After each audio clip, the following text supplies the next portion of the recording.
26, 2021, here with your NFL Pick Show. Week 3 NFL picks and predictions. Joe and I have been up and down this schedule this week, and today's finally the day where the games are played and the lines are set. Got some early bets in, but of course, a lot of these lines have moved. Joe, you ready for NFL Sunday? I'm so excited. I woke up so early today. NFL Sunday always almost feels like you're going on vacation. I don't know what it is. When I go on vacation, I can't sleep. When I wake up Sunday morning, it's bright and early, ready for these games to start. Yeah, well, you crushed it in college football yesterday once again. Joe has been on fire since joining the site, both on the premium YouTube show as well as her premium picks on the site. She's been crushing it. So if you haven't checked those out, well, you have missed out because I'll tell you what, the ladies have been killing it. People have left, comments and stuff. Oh, if you lose, say like one time to Rod, if you lose to a girl or something, it's like, you gotta be kidding me. It's like the women on our side, I think, have been a lot better and more consistent than the men. And, we, like I always say, I don't care where the winners come from. You guys can get me a caterpillar that chews a leaf that says Cubs on it. I'll take it. It's like, Joe, we're glad to have you and glad that you've been handing out these winners to everybody. I think everyone is super grateful. Yeah, looking to have another big day. I'm excited for these games. We've got so many on the board, so much value out there. So it's going to be a fun one. Anything yesterday in college football surprised you before we switch to the NFL?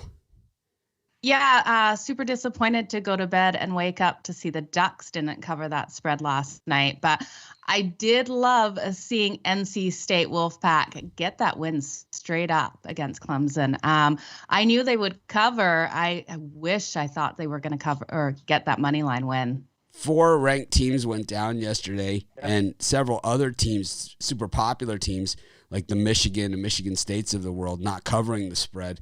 So I'm going to guess the Bucs had a monster day yesterday, cleaning up on the public money. But, it was a good day of college football. It wasn't a perfect day, that's for sure. I started fast. I finished slow. But, we got NFL Sunday here as well. And we've got our first guest of today's show.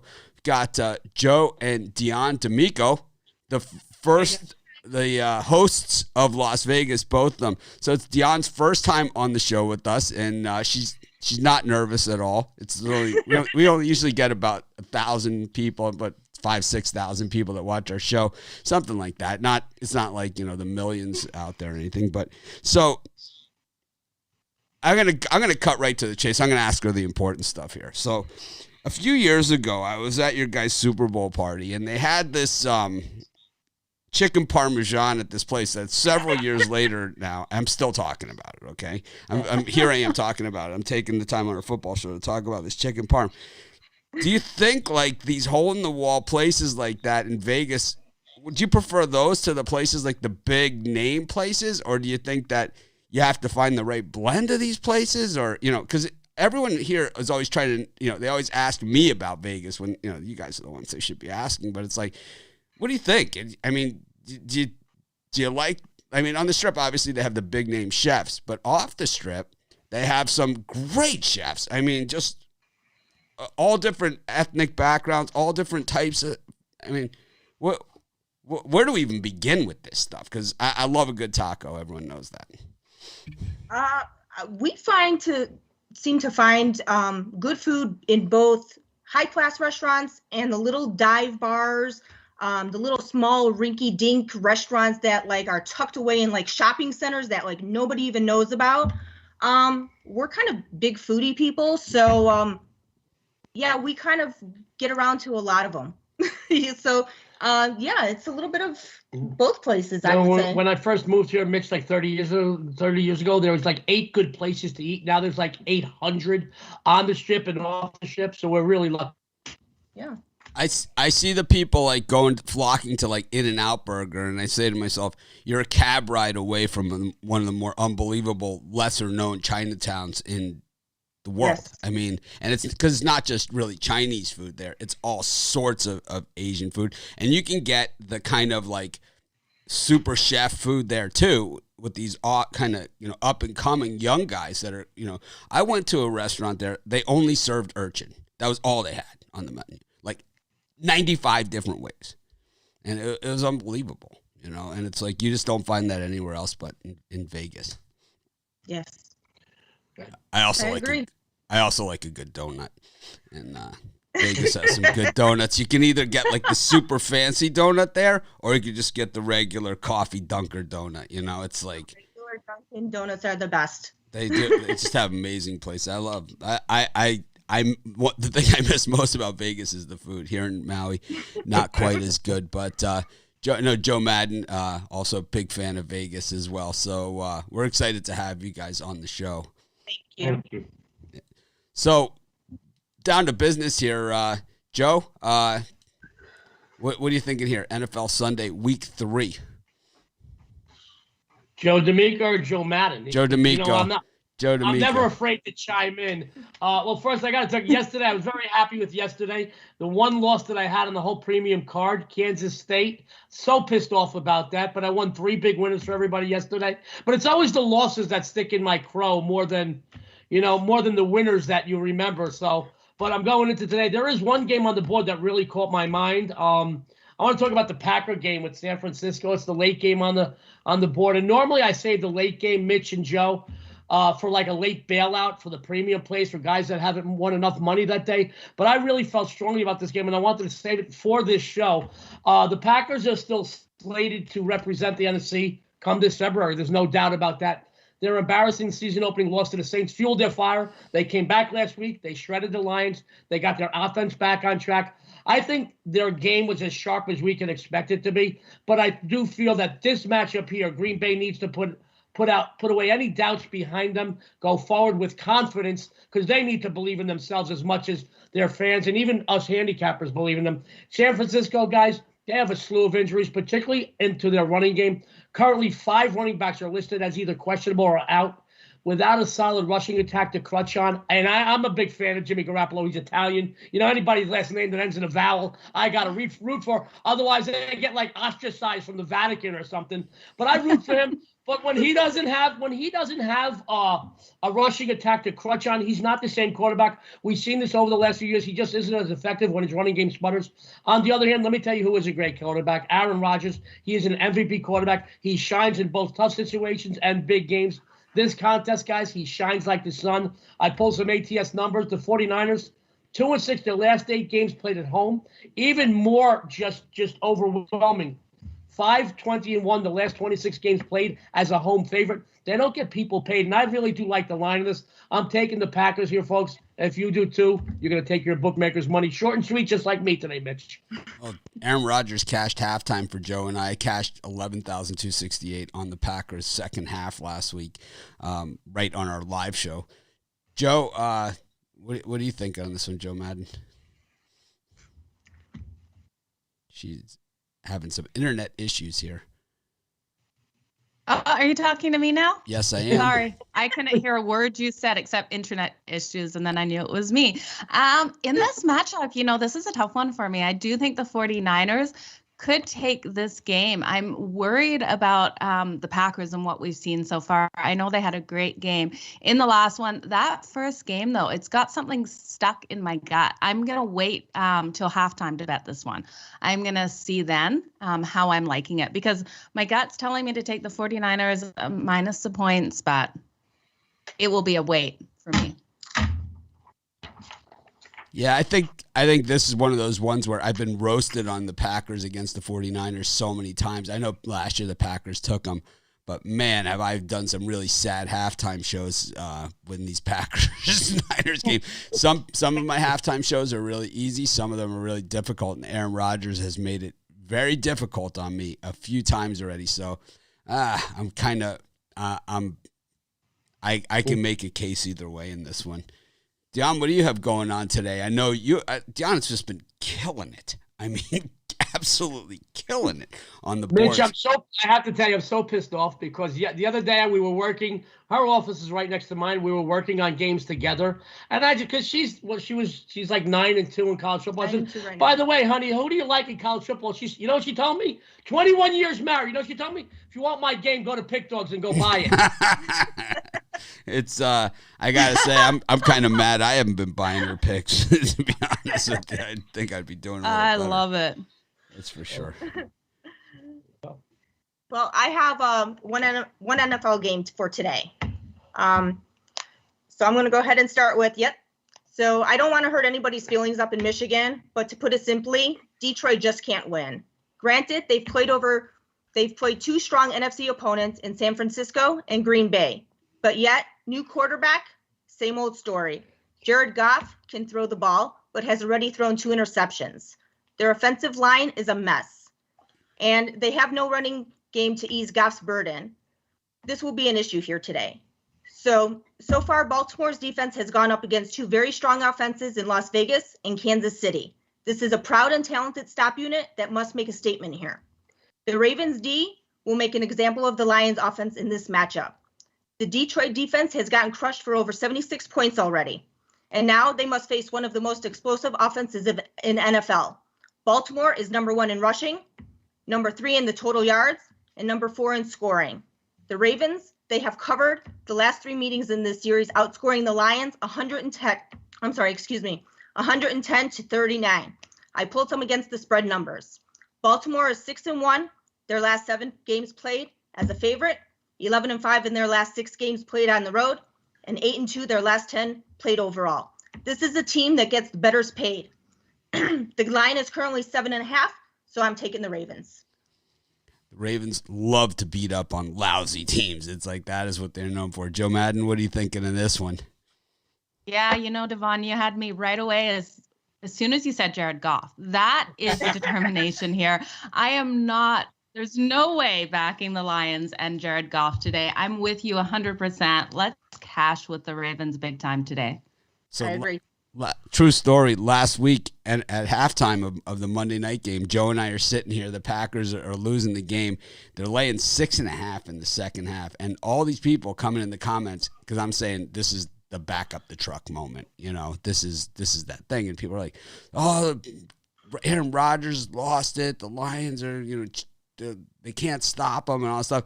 Joe and I just look at each other and we're just like, it's Jared Goff and the Detroit freaking Lions. It's like, come on.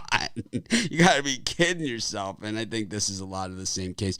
The Ravens don't pass the ball really well, but they certainly can run like no one's business.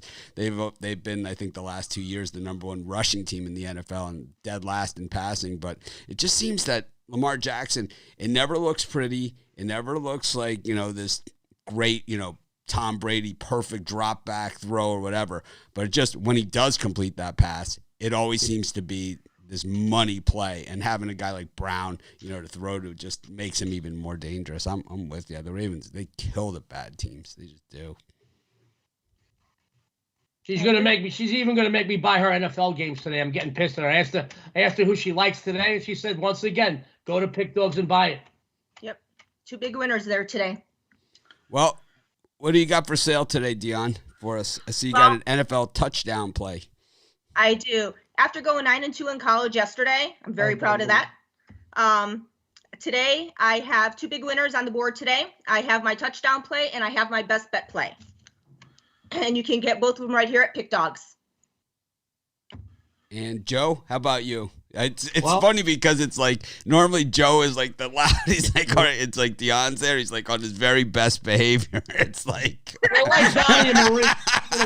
I'm a little rocker. I'm always on my best behavior when she's around. She's definitely the better half of the D'Amico clan. I don't have a problem. And by the way, when you said earlier about people talking, I think you mentioned Rod losing to a girl with Joe Madden earlier on the season. Guys, sports fans out there, make no mistake of it. Women are the smarter and the stronger sex.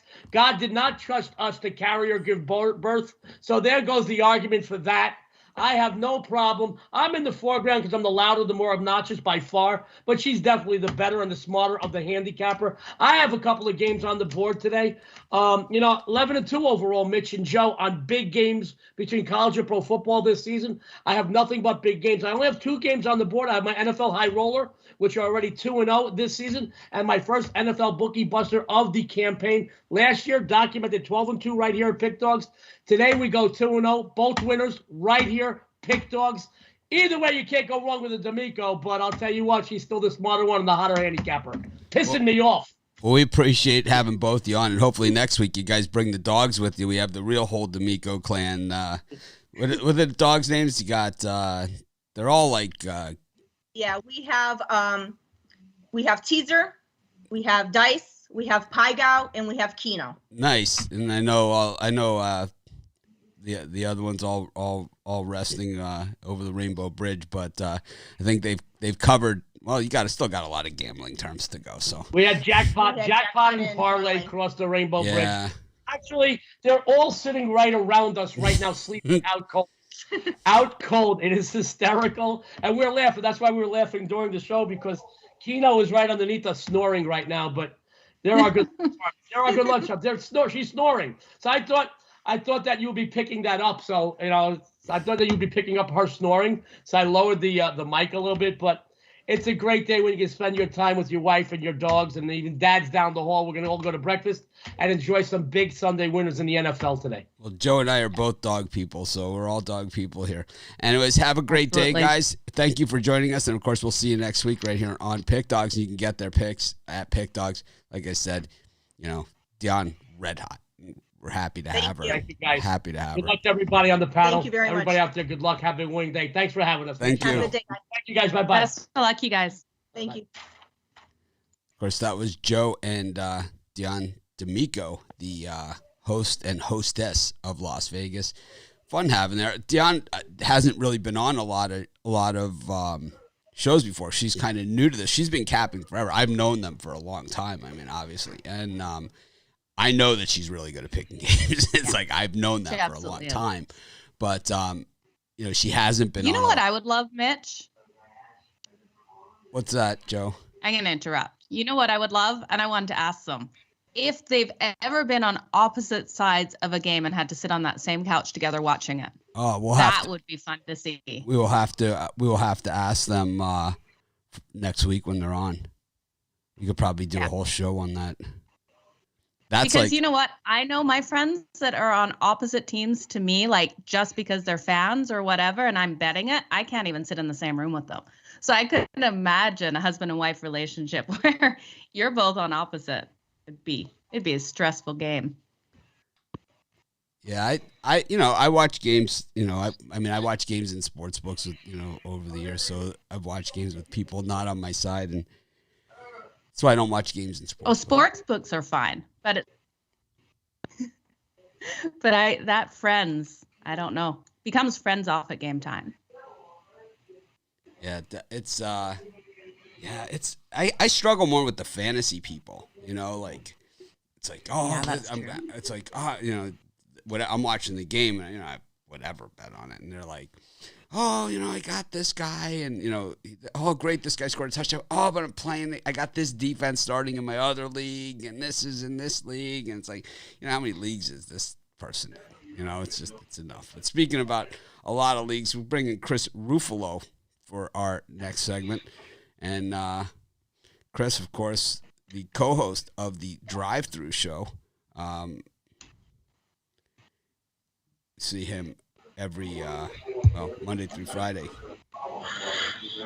Chris, what do you think of Joe and Dion there? Dion, a little bit nervous. Tried to get her out of her shell a little bit. I know she was like super prepared for her segment, and that's fine. If you go back and look at my first video on YouTube, I've shown this to a bunch of people. Joe has seen it too, and not so pretty. not so easy as it looks, and that's why you don't see a lot of people out here doing this stuff. And Chris, I remember your first time on, not exactly the most comfortable situation. Now it's like it's old hat, right? It's like you roll out of bed and do it. But back then, I remember having the puck dogs, and they were kind of Puck Dogs kind of had their tail between their legs on day one. I just keep saying, all she has to do is get one game right of her first 9, and she'll already be one game better than I was. So, yeah, I think Chris started actually, yeah, you're right. I think you lost like your first 9 games you gave out. I went 0-9. Yeah, I went 0-4 the first day, and then I went 0-5 the second day before I finally got in the win column. It's odd that you find people that are like, some people are just a natural, like Joe Man, natural, right? I mean, it's just no problem, and it's like, and at this point, we can all roll out of bed and do these things, but it is way easier said than done. That's for sure. But, oh, absolutely. I still get nervous every time right before we go on. That like 2 seconds where you're like, okay, we're going. I'm like, all the butterflies. I'm like, don't spill my coffee. But anyways, Chris, you had a slew of plays yesterday. How many plays you got today for your premium picks? For today, I got a 5-pack of the afternoon action, as well as my favorite play in that Sunday night matchup. But I still picked out 3 games for the free plays for the viewers today. So, like, how do you decide like what qualifies as a premium play? Because I know some days, some days you have a ton, some days you just have a few. I mean, what is it? Like, what's the thing that puts it over the mark for you? Honestly, it's one of those things we always said in our videos or in the live show. It's the games we have our money on. Some days it's just I feel very good about certain games. Other days, well, there's, like you said, there's just only 1 or 2 that I really feel comfortable putting my money on. It's one of those days where it's as it always is, a day-by-day process. And it's one of those things where it's just, like I said, you just take it one day at a time, and every day is going to be different. Well, I know it's your Shotgun Sunday 5-pack today, so why don't you get us started with the free pick here? Absolutely. First one I'm going to look at, I'm looking at this Chicago Bears-Cleveland Browns matchup. For a lot of different reasons. There's a lot of storylines going into this game. The return of Odell Beckham Jr., first real NFL start for Justin Fields. But, the Bears, a lot's being made about that, the matchup in week 1 where Andy Dalton kind of, dink and dunked his way through that game. And then they forced 4 turnovers from Cincinnati, but still only put up 13 total points. And that was including a pick 6 from Roquan Smith. Justin Fields, is he ready for the big stage on his own? I'm not so sure, but he's going to bring a bit of a spark to this offense that Andy Dalton just doesn't bring. And, the Browns, they struggled to put away the Texans, and we saw Kansas City expose this defense downfield in week 1. We all talk about the pass rush with Myles Garrett, but this is still a very, very vulnerable Browns secondary with Denzel Ward back there. And you look at the Browns, they just don't put teams away very, they don't put teams away very convincingly. I mean, since the start of 2020, 7 of the 12 wins have come by 6 points or less. I think this is a close game. I think the Bears keep this one within the number. Joe Madden? Yeah, I just don't see it. I'm sorry, Chris. I really think Justin Fields, what we saw out of him, looked like a true rookie. I was the biggest advocate for him to come out and start over Andy Dalton because I do not like Andy Dalton. He's with Jared Goff with me. And I looked at him when he came out in that last game, and Justin Fields just didn't look ready. So that's the only reason. Well, there's a lot of reasons, but that's my main reason that I really think the Bears won't cover the spread today with the points. I really like Cleveland to come out and put on a good performance. We saw them week 1. They almost beat Kansas City. I think, yes, they've got holes, but against this Bears team with a real rookie quarterback, I think Cleveland takes it today. I agree with Joe. I think you are a foolish man. The Bears, just are 1-5 against the number in their last 6 as a road underdog. And I know the Browns have been hideous at home, but one thing we know about rookie quarterbacks and why they're not as good as experienced quarterbacks, unless there's a few exceptions to the rule that have happened over the years of guys that have come in as a rookie.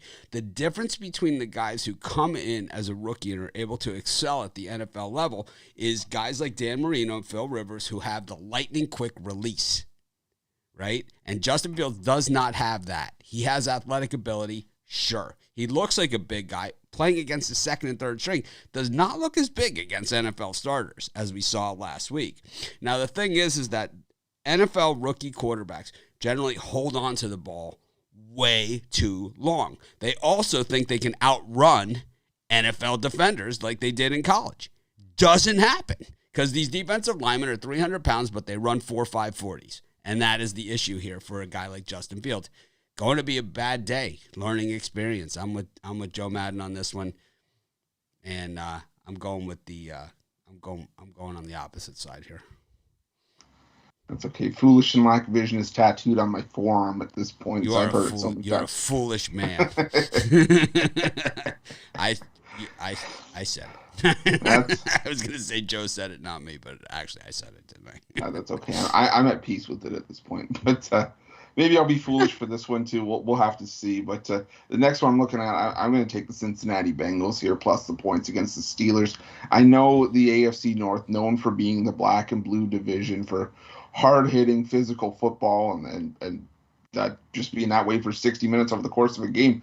But you look at the Pittsburgh Steelers, this is a team that's just black and blue as it is. You know, Ben Roethlisberger, Deontay Johnson, TJ Watt, all questionable for this game. And Johnson's probably the most likely to miss time. If he ends up missing it, this is going to be big for this Steelers offense that just has not looked dynamic through their first couple of games.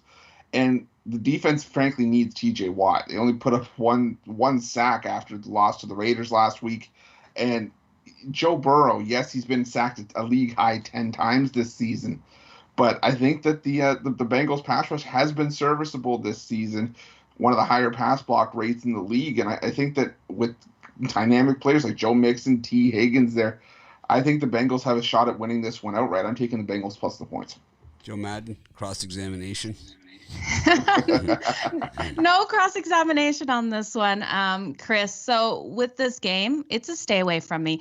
For me, I was looking at this line, and it's just baiting me to take the Steelers, and I just don't want to touch it because it should be a straight-up easy Steelers 4-point win at home. But something is telling me just to stay off this one and not touch it. So good luck with the Bengals. I don't have enough faith to bet either of these teams today. Last year, the Bengals broke the seal against the Steelers, finally got that elusive win against them. The Steelers have looked absolutely horrible, so far this season. They've played one good half of football. That was against Buffalo the second half, and they got a favorable call in that game that kind of put it there. Yeah, the line looks odd, and, the sharps are on, the Bengals 38% of the bets, 70-something% of the money, right? Is like, at least in the sample that we have, which we don't know how accurate it is because we don't know where it comes from. But at the same time, the Steelers do have a lot of talent on this team. And, if they're able to pound the football at the Bengals, this one could be, one of those one-sided Steeler-Bengal games. I'm kind of with Joe here. I see other places where I'd rather be.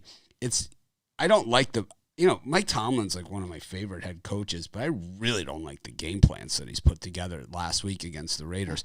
I don't understand how you're in I could see this in a game where you're behind or whatever, and even if you're well ahead, I could see it. Third and 2 or second and third and 2, you're a running football team. It's like, just take the freaking first down. It's third and a short 2, It's like you don't need to throw it 40 yards down the field to Chase Claypool to make a tightrope catch. And even worse is that he'll catch one. It's one of 9 of those things, and they actually think that it's a good idea. It just doesn't make a lot of sense to me, especially, and that's what cost him that game. Eric Ebron's not going to catch that pass. I got news for you. He's not going to catch it. Basically he gets hit in the chest every single game. Why is this guy on the varsity? I don't even understand it. I know he runs fast. He looks like he could be a big player, but I don't see it. I know Big Ben is hurt. We all know that. This guy's been hurt for 12 years, and he's always played hurt and whatever. And they have solid backups. I'm not a Mason Rudolph guy, but I think everybody else on that, as far as the backups that they have, can play. But I'm just concerned about the game plan, actually, and especially when you spent your first round draft choice to get a running back. It's like, when the hell don't you give him the football? Anyways, I don't know. I'm on a hard pass on this one. I just don't. I don't love that 32nd ranked rushing attack for the Steelers. No. I don't understand it. Is their line that bad? Maybe it is. Chris, what else you got for us? All right, well, my last one. I think Joe's going to have an appreciation for this one. It's not possible that the Chiefs could lose 2 games in a row, right? It's just like it's one of those unwritten rules, but I don't believe it. You look at the narrative with that game. Yes, they're 4-1 in their last, I want to say 6 games, but I'm not counting that Chad Henne game from last year against the Chargers. But the Chiefs just haven't been blowing away the Chargers as of late. Especially Patrick Mahomes has only broken 300 yards once against the Chargers, and he needed overtime in that game to do it. I like LA's defensive front. They got one of the Bosa brothers. They've got Derwin James. This is a solid Chargers team. And can't forget about Justin Herbert. He's only been in the league just over a year, but he's still starting to make those passes that some of the better quarterbacks in the league are making. And as long as the Chargers don't shoot themselves in the foot, I think this is a potential spot where you could see the Chargers pull out the money line win here at plus 260. It may need overtime to do it, or it may need to make us sweat a little bit over the course of the fourth quarter, but you can take the points if you want. I'm taking a shot with the Chargers on the money line in this one. I think great value on that one. Joe? Yeah, I love it, Chris, but you said the truest statement ever, as long as the Chargers don't shoot themselves in the foot. We've seen the Chargers do this so many times in so many games.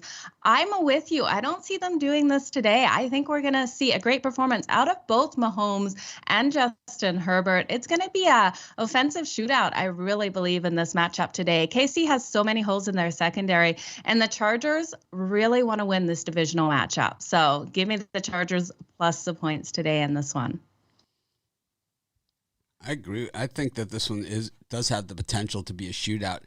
Someone asked in the comments, do the Chargers have an offense? Well, they're 5th ranked in the NFL in offense, averaging 416 yards a game, 323.5 through the air. But what the Chargers have failed to do, and we saw it in both of their first 2 games, is they've been settling for the field goal a lot. So that makes the money line a little bit of a reach for me in this game, because they lose a lot of close games. And usually you can see exactly where those points came from.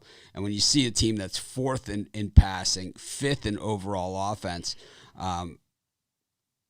27th in scoring, well, that just tells you, they can get you to the mountain, but they have trouble getting over the top. Meanwhile, for the Chiefs, 9th ranked offense in the NFL, 3rd in scoring, averaging 34 points a game, while the Chargers are averaging just 18.5 points per game.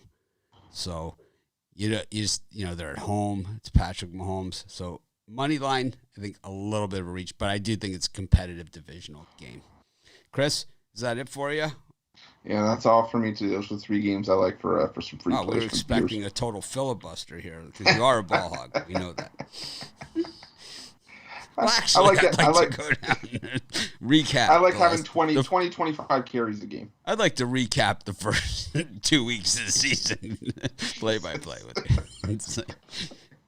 What do you got for sale, Chris? I see you got your Shotgun Sunday NFL 5-pack. Yeah, exactly. You mentioned it earlier and mentioned it again. That Shotgun Sunday 5-pack, my 5 favorite plays from the afternoon action from the NFL. Excuse me, $34.95. Or I got my Sunday night slam if you want to just get in on the Sunday night action. Or like Joe said earlier, if you haven't made enough money today and you want to make a little bit more, get onto that Sunday night play. Or you know what? If you want everything, put out maybe another, $10, and then you can have the 3-day pass. It'll cover you for today and for the first couple of days of the week. It'll get you the Monday night play and some baseball to start the week. Long-term passes, I'll tell you, we got hockey coming up soon. We got NBA coming up. It's just getting started, so check out those long-term passes over at Pick Dogs Premium. Someone in the comments says they're taking the Chargers just because of Joe's jersey. Whatever it takes. That's what I say. I love good. it. Sounds good to me. Is that the LaDainian Tomlinson? Rocking my old school LT. Yeah. Yeah, love it. All right. Well, Chris, thanks for joining us. Of course, you can see Chris Ruffalo Monday through Friday on the drive-thru, and then the weekends here with us. So, Chris, let's make it a winning day. Absolutely. Thank you guys for having me.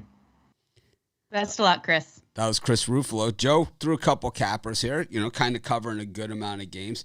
We don't like some of the other shows that are out there, and we don't care what everybody else is doing. And this show's living proof, and all of our other shows, and pretty much my general tone, it says that. But I think that what we do in our show that's a little different is that we try and cover as many games as possible, but we don't tell our cappers, like, you got to cover this game or somebody else is covering this game or whatever.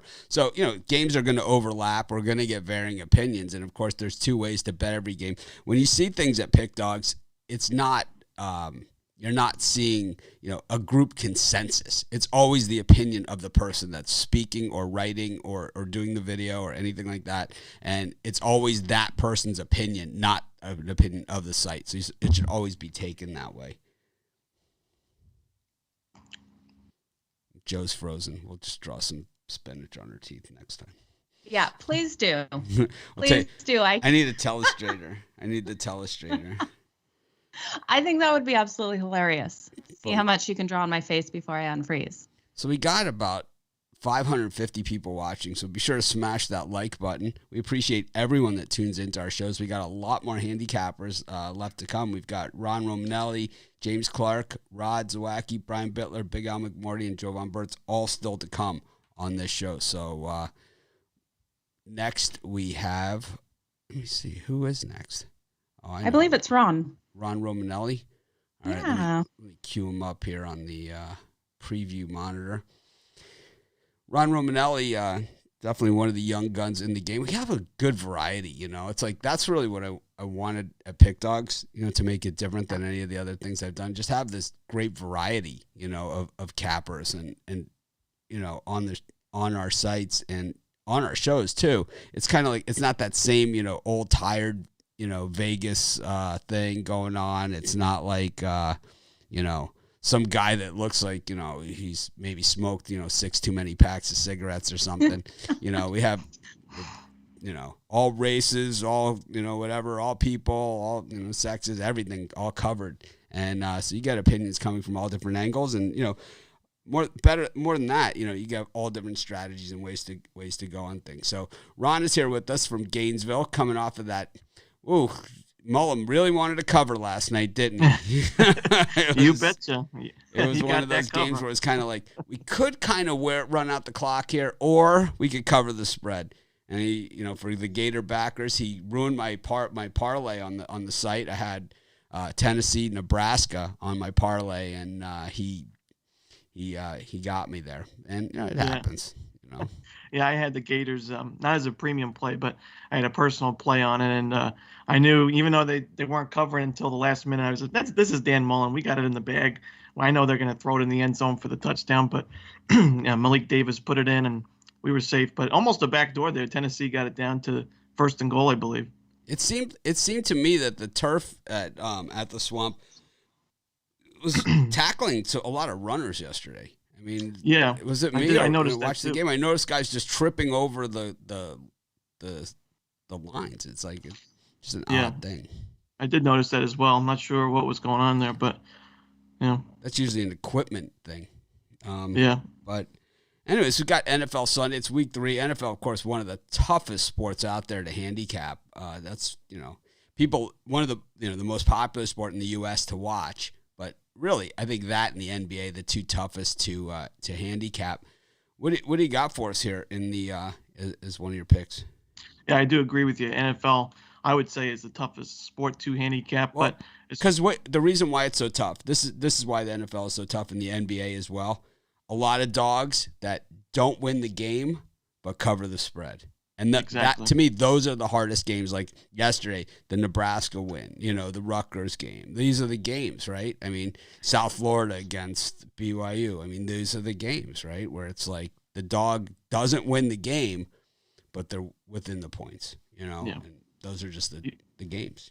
Yeah, you see that plenty of times in the NFL, and a lot of the lines are set that way. You see a lot of 3, 3.5, and then 7, 7.5 point spreads. And usually those dogs, not usually, but sometimes those dogs can catch the cover and not win the game outright, but fall in between that less than 3 or less than 7. But as far as my first free plays, I'm going to go with the under in the Washington football team and the Buffalo Bills game. I know the total bounced up a bit since it opened up, but it opened up at a really low total, I believe, of 42.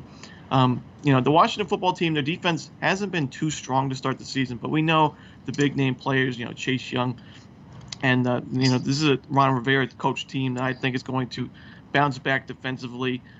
They were able to stop Saquon Barkley and the running backs of the Giants last week. Daniel Jones was really the biggest issue for the running game as far as Washington stopping it. And I do think that a week of practice and an extra week, they had 10 days of rest going into this one's going to help this defense prepare for this Buffalo Bills team. And you look at the Bills, even in their week 1 loss, they played fantastic defensively. They've held their first 2 opponents under 200 passing yards.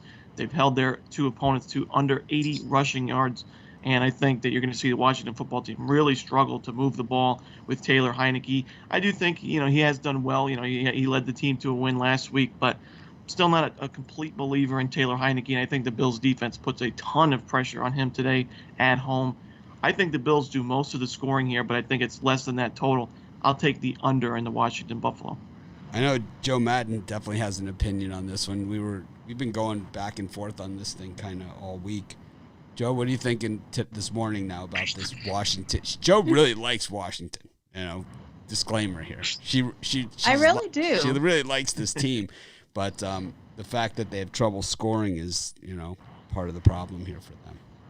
Yeah, absolutely. I love strong defenses. I definitely root for the defensive teams, and I do like Washington in this matchup to cover with these points. And I agree with you, Ron. This is going to be an under game. What we're seeing out of Josh Allen, he's looking shaky in that quarterback position for the Buffalo Bills. I'm not loving him. So when I look at this, I'm definitely looking under. What you're saying about Washington is true. Heineke isn't the sharpest quarterback out there. We don't have Fitzpatrick. I like Fitzpatrick in there. So I'm seeing it today, a good under game and a Washington cover on this one. I could see the under game. I'm not as convinced on the Washington cover because I just don't know if they can score points. And I think that Josh Allen is just a tough cowboy. It's like that. It's just he can avoid that pass rush, and then he has that his digs, and this guy just roasts people. Allen could buy that extra minute, and this guy is a guy that can get that all. It just takes him an extra 2 seconds to get that separation, and you just see these long touchdowns like we saw last week. I don't know. This is a pass for me because I could see it both sides. I could see it both ways. And, we saw the Bills put up 35 points last week on the road. But Washington, I think, is going to struggle to score points here. No doubt. Yeah. So that's where I see the under angle coming in. What else you got for us? Yeah, for my second play, I'm going to look at this Giants-Falcons game. As a Giants fan, it does pain me to take the Falcons here. But to me, I think this is going to be a high-scoring game. I think you're going to see both offenses do well. But I'd like to have the points in my back pocket with Atlanta. You look at the Giants, the offensive line is still struggling, and that's been the case for the past 5+ years for the Giants. Saquon Barkley has not gotten the running game going. Neither has Devontae Booker. Daniel Jones is their leading rusher, and by far. And I just think without a good running game, the Giants' offense is just not going to succeed. Daniel Jones, he had probably one of his best games as a Giant last week against the Washington football team. They still lost the game. I'm not a believer in this Giants team this year. I think they're a few years away. And you look at their schedule, next week at New Orleans, then at Dallas, then they have the Rams and Panthers with the Chiefs at the road on deck. This, to me, is going to be another losing season for the Giants. And the Falcons, they put up 25 points against a tough Buccaneers defense. They actually led the yard game, total yards, 348 to 341 in that one. And they were -2 in the turnover battle in that game. They were able to pass the ball pretty well. Matt Ryan had a decent game. Obviously some turnovers they have to watch out for. But I think the Falcons have more playmakers on offense, especially in that passing game. Kyle Pitts and Calvin Ridley are able to take games in their own hands. I think, Kyle Pitts has been really quiet these first 2 games. I still think he's going to be one of, if not the best tight ends in the National Football League because he can slot in as a tight end, but also plays like a wide receiver with his speed as well. So I think the Falcons offense puts up a lot of points in this one. I'm not convinced with the Giants secondary either. It's struggled, especially last week, 320 passing yards to Taylor Heineke. I'm going to take the Falcons in the points. I think the Falcons are in the win here. Joe, what are you thinking? I know you're a Daniel Jones fan. I am. I really like Daniel Jones. I have a lot of faith in this quarterback for the Giants. And that being said, I have faith in Matt Ryan. The Matt Ryan we saw last season. What I'm seeing so far out of the Falcons, I'm not loving, but I'm not loving the Giants either. So this is one of these games that I'm staying away from. Ron, I could see it being a higher scoring game. But again, you guys, this isn't a game that has made my card at all today. I don't even know if I'll watch it, to be honest with you guys. Mm-hmm. Well, I'll watch it, but this is one that will be, it's definitely not on the main TV. You know, it's like, I'm watching it not for this game because I'm with you, Joe. I have way other places to make some money.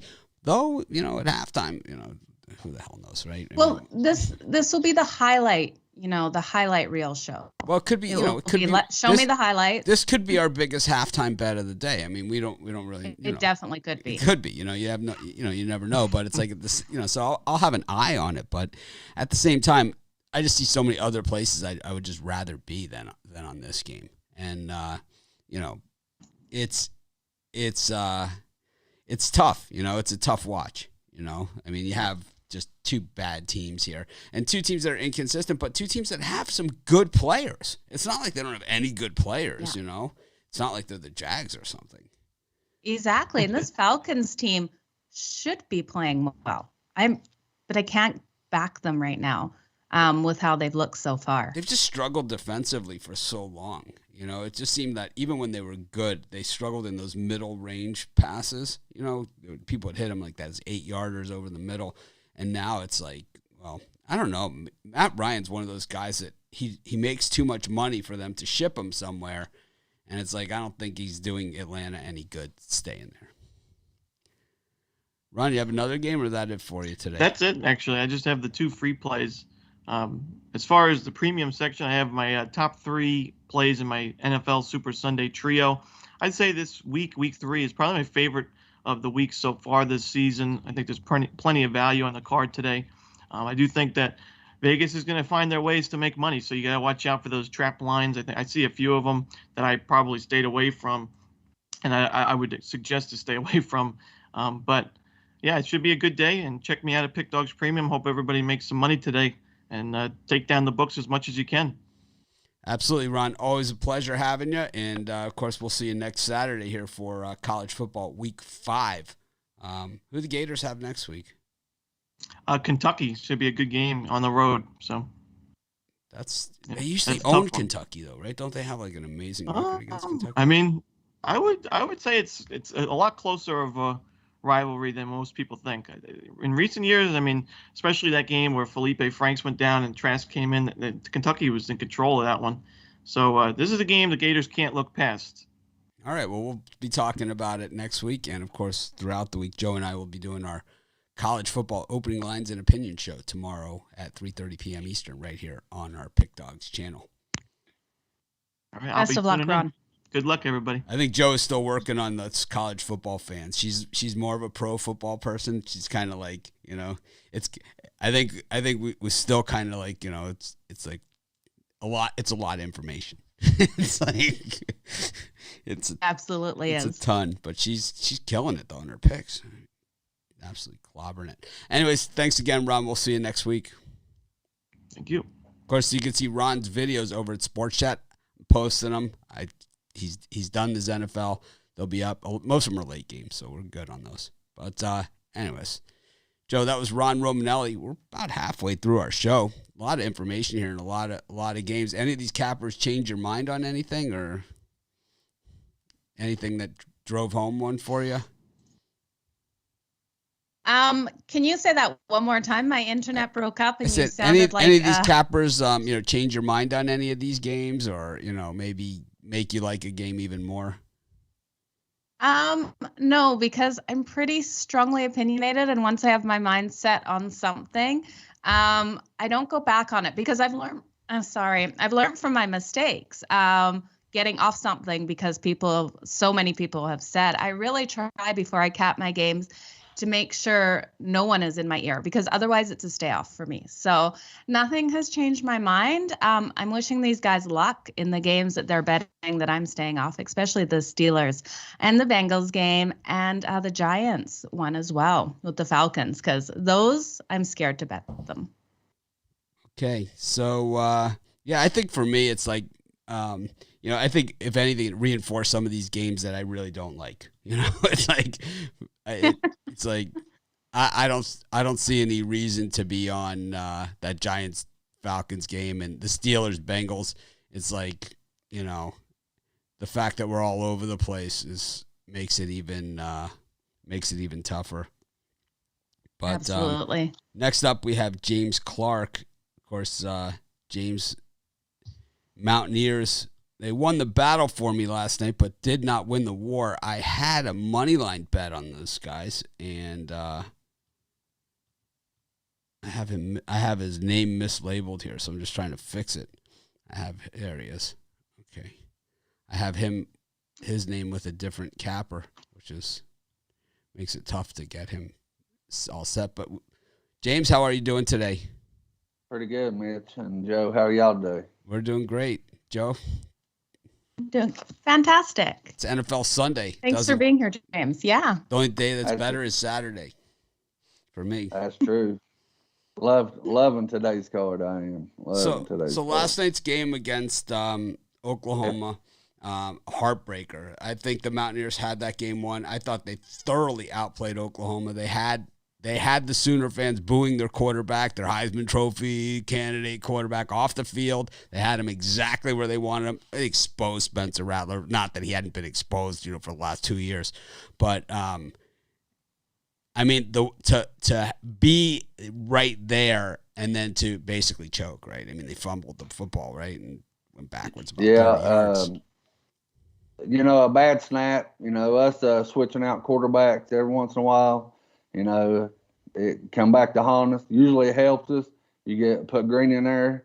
He's a lot mobile quarterback, a lot faster. Dodge, he throws the ball decent. He's a better accuracy quarterback.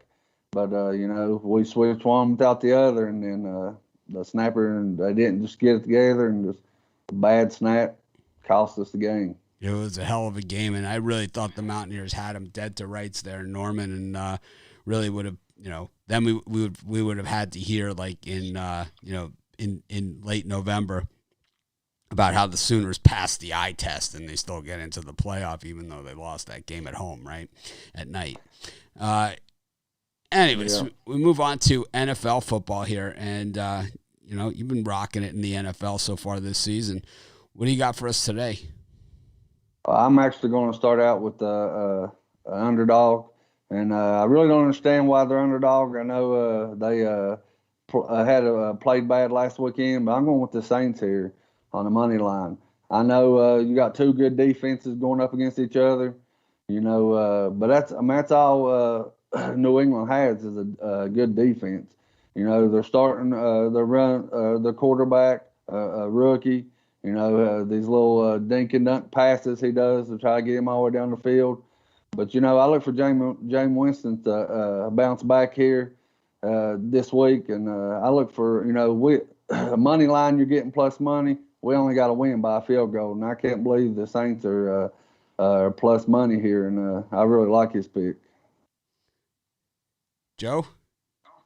I can't go against Belichick at home, and how well he gets his defense to – am I breaking up, you guys? All I can see is me broken up. No, you're okay. You're good.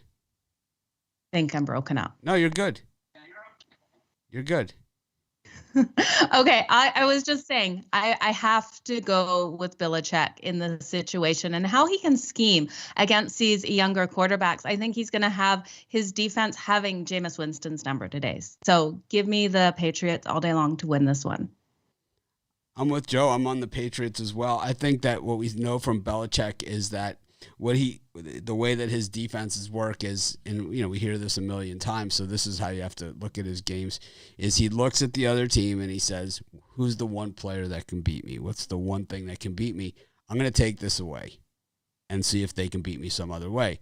So it's going to be Alvin Kamara, who's obviously going to be taken out of the picture here for the Saints. Can Jameis Winston beat his secondary and beat the rest of his defensive scheme? I don't think so. I don't see it happening that way. I'm obviously, the bettors are against me here because the line's moving in your direction here, James. So they're with you on this one. It's moved down to 2.5 the last I saw. Let me see where we're at now in this thing. So I could see that angle, but I've seen Bill Belichick just do it so many times, and I just don't see. We're back to 3, but with light juice at most places. I see some 2.5 still out there, but I think that this is going to be a lower scoring game, and I can see it. The Saints defense is way underrated. I mean, way underrated. They're a good unit, but I don't see Jameis Winston beating Bill Belichick. I just don't see it happening. So definitely love the under in this game. Yeah, I definitely love the under. I'm with you on the under. What do you have next? Actually, I'm going to the one of the games at the Cincinnati and the Pittsburgh game here. I know Ben, he's played hurt most of his season, most of his career, really.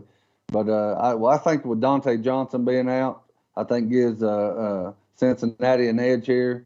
And I like Cincinnati here on the money line too, plus money to win this game. Just, like I said, Dante Johnson is you look, he gets 10, 12, 14 targets a game. I know they have Juju, Claypool, but when Big Ben's in trouble, Johnson's who he looks to get him out of trouble, a lot of trouble. I know they're probably going to be handing the ball off to the new rookie stud, but I really like Cincinnati here to pull out a victory against Pittsburgh today. Joe? Yeah, again, I just can't get on board with this game. I'm terrified to bet it either way. I can see pros and cons for betting both of these teams. The one thing that scares me about the Bengals is their offensive line and how much we're seeing Joe Burrows get taken down. So stay away from me. Yeah, Johnson last year had a lot of trouble with drops, but Ben has stuck with him, and it's like, that's the difference between Ben Roethlisberger and a lot of the other quarterbacks. You see a lot of other quarterbacks, they do the screaming and yelling. Even Peyton Manning and was a big screamer and yeller. And Tom Brady is the same way at times. He has more of the dead stare at this point in his career. But with Ben Roethlisberger, he really has hung with this guy. And he's like, he's talked him up, and he's talked him off the edge. And I think it's paying dividends for him. I think you're right in that respect. This is a tough game, for me. I just see other places I'd rather be, and I'm guessing with it being a free pick, you probably have other places you like a little stronger than this one as well. Yeah, I do, but I do really like Cincinnati to come out and play strong, and it's a good plus money if we get the W here. Joe Burrow gets hit an awful lot, though. He does. He does. I wish they would have improved his offensive line, you guys. I feel so sorry for this young quarterback. I know he's a stud quarterback, and I swear if they get him some offensive line in front of him, Cincinnati may go somewhere in a few years or so. Absolutely. Is that what you have for us, or? No, I actually got 2 more games. All right, let's get rolling then. All right, I got the Giants. I like the Giants today. Saquon Barkley here, he ain't had a good start to the season here. But, against this Atlanta defense, I look for him to break out today. I look for Barkley to have a big game and the Giants to cover this 2.5-point spread here. Joe? Yeah, I could get behind it. Again, I can't be talked onto betting this one, though, but I can see your point, and I could see the Giants coming out and winning it. Joe, I think when she retires from being a Chargers fan, she'll be a Daniel Jones fan. She'll be able to use it, like, after we retire, she'll get to wear the Daniel Jones vintage jersey, and that way it will be. Or Sam Darnold. Yeah, those are her people. It could be those. Then it will be excusable in her wardrobe or Sunday wardrobe here. Absolutely. I love so many players in the NFL, though. I support all of the teams in one way or another. I have to say, Joe was so spot on with her Sam Darnold, on Thursday. It was like, I don't know. I couldn't get there, but she was just spot on with it. But with this we're Falcons, definitely going to see a new quarterback out of him. This Falcons Giants thing, I just don't. I don't like Joe Judge as the coach of the Giants. I think that is my problem. I like Saquon Barkley. He's a way better player than I thought he was going to be at the NFL level.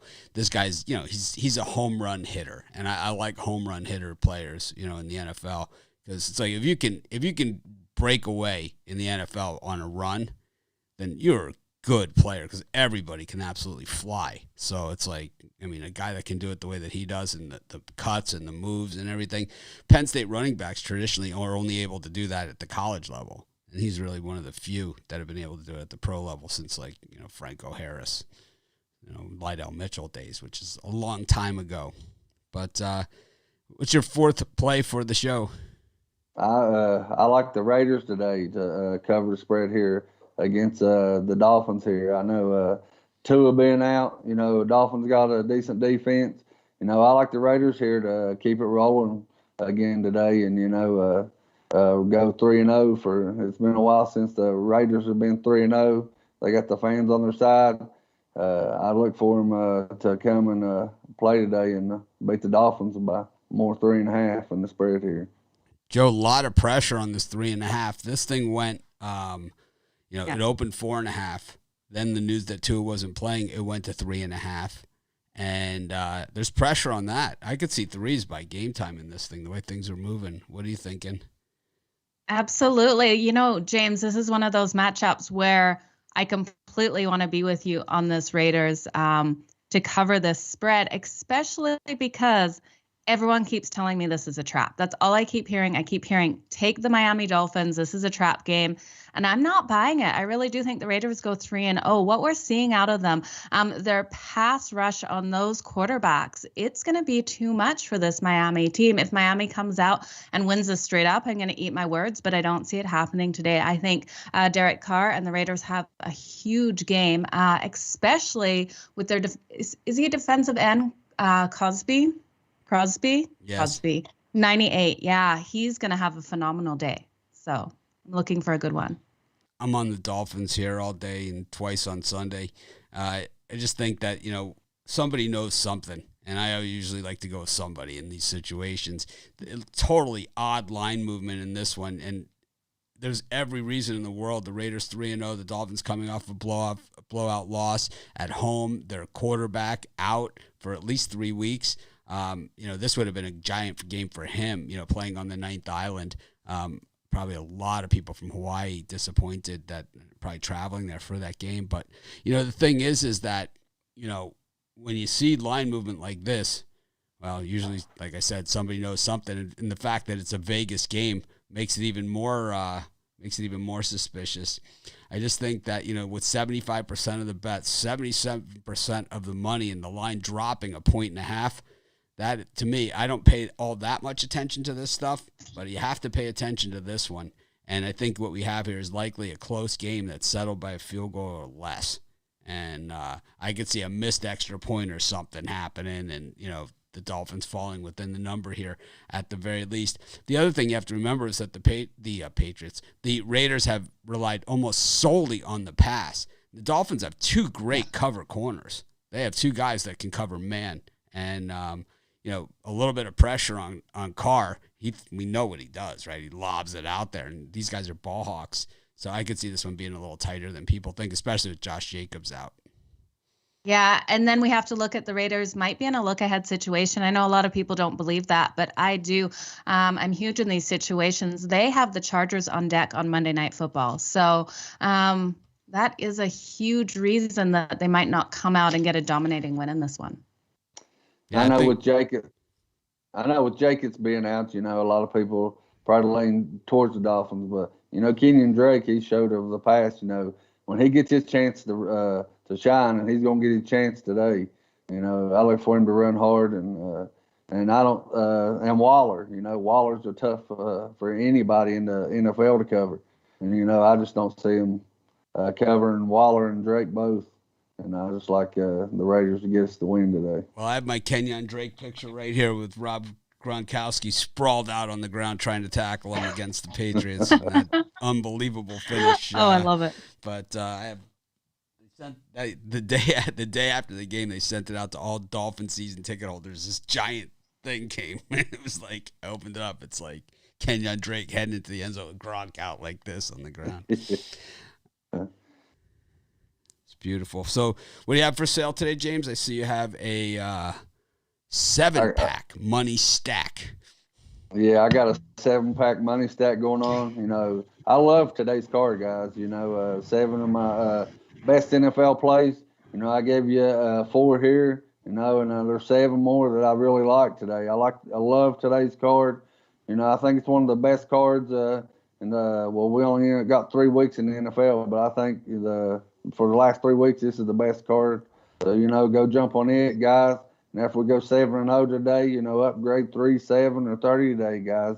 Or, look at the football packages, or or team me up with any of these guys today. You get 2 for the price of 1. You can't beat that, and we'll definitely put some money in your pockets, fellas.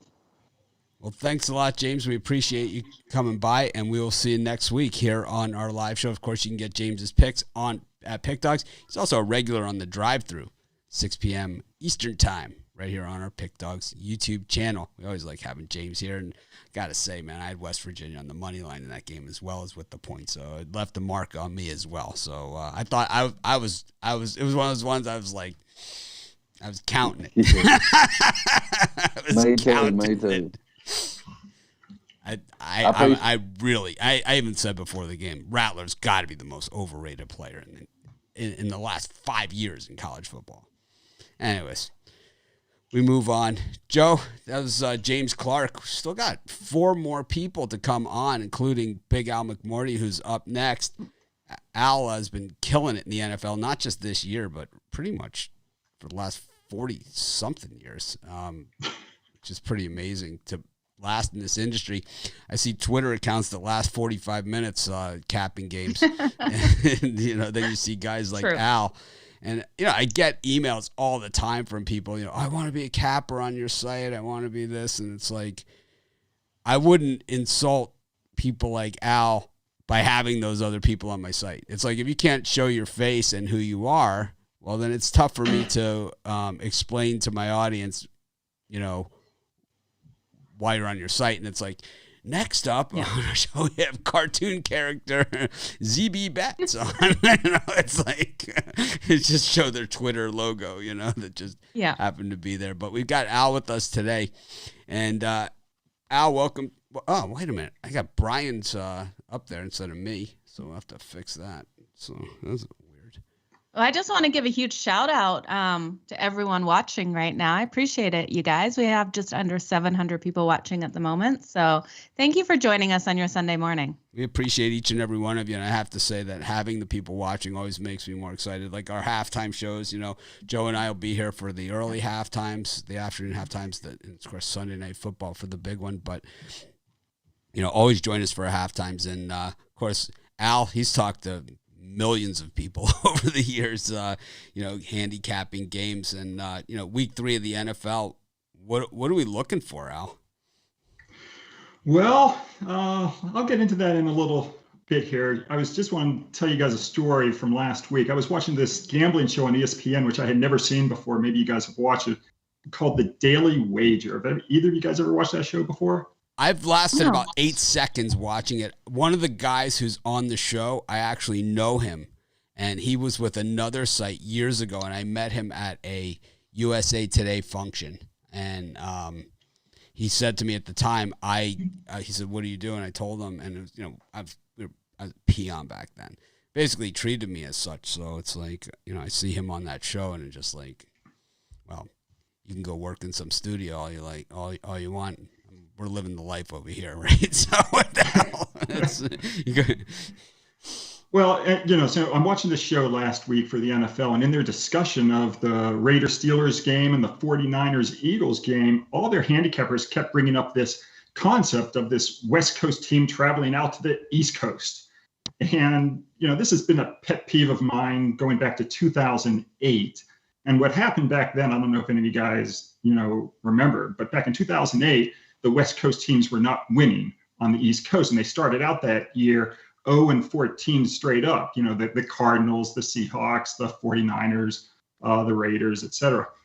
And this was actually brought up by Terry Bradshaw and the gang on the NFL Today show. And they began talking about how the West Coast teams can't win on the East Coast. And, you combine that 0-14 stat with this, sleep cycle science or whatever, and this concept took hold. But the problem was that nobody actually cared to look at the data, except, of course, me. So, I went back to 1980 and I researched how do West Coast teams do, playing in the, East Coast time zone, blah, blah, blah. And as I found out, the West Coast teams actually did pretty well. But for the last 13 years, this has just seeped into the consciousness of the gambling public. And you just hear this over and over and over again. And there's just no basis in fact. So it drives me absolutely crazy. And, the relevant statistic, when you look at the data, the West Coast teams on the East Coast, they're 344 and 294 ATS. So you can look at the Raiders, Steelers game or the 49ers, Eagles game, and you can like the East Coast team, but it can't be because the West Coast team is traveling east. So I just, it's been a pet peeve of mine and also my buddy Scott Spreitzer for the last 13 years. And we'll tell these talking heads who've got these large platforms about the stat. And what's also interesting is that they look at you and they say like, well, we don't care. It sounds good. And so they keep using it. And so, anyway, it just drives me absolutely crazy. And then a lot of people who listen to these shows, they don't know the statistics. They just hear it and they think it's real. So I'm going to try to do my best maybe over the next few years to just get this out there. So maybe we can get people to understand the West Coast teams actually do pretty well on the East Coast. Okay, off my soapbox. But so what happens in the scenario yesterday where you have like Boise State versus Utah State with the 12 p.m. Eastern time start? It's like what happens in a game like that where you have two West Coast teams with an early start time? It doesn't, doesn't. Well, I mean, the concept is based on sleep cycle. Yeah, right? look, so, you know where we really saw that in college football this year was when Oregon played at Ohio State for a noon game. They looked half asleep out there, right? They looked so tired running up and down the field against the Buckeyes. They were just exhausted. I had Oregon in that. I had Oregon in that game. I wish I could go back to that weekend. Yeah, me too. I'd love to bet it again. I had Oregon as well, money line. It's like okay. So there's one game this week that features a West Coast team traveling east. That's Arizona at Jacksonville. Now I'm still going to take Jacksonville, okay, but it's not because Arizona's on the East Coast. I'm going to look at the Jacksonville side because Jacksonville's actually, this is one of the two games this week where it's an 0-2 team versus a 2-0 team. The Denver game's the other game. So Arizona's at Jacksonville. And 0-2 ATS teams have actually done fairly well over the years in the NFL. They're 116 and 89 ATS. So that bodes well, I think, for the Jaguars here. And also undefeated road favorites in the NFL, price from -6.5 to -13.5 points. They're a very soft 40 and 75 ATS going back to 1980. Then finally, you look at the Arizona side. In their last two games, or their first two games of the season, they've scored a lot of points. They've scored 38 and 34. But when you look at how road favorites do in non-division games off back-to-back games where they scored more than 30, they're 83 and 131 ATS. So I'm going to take Jacksonville plus the points. Joe? Any faith in Urban Meyer and Trevor Lawrence?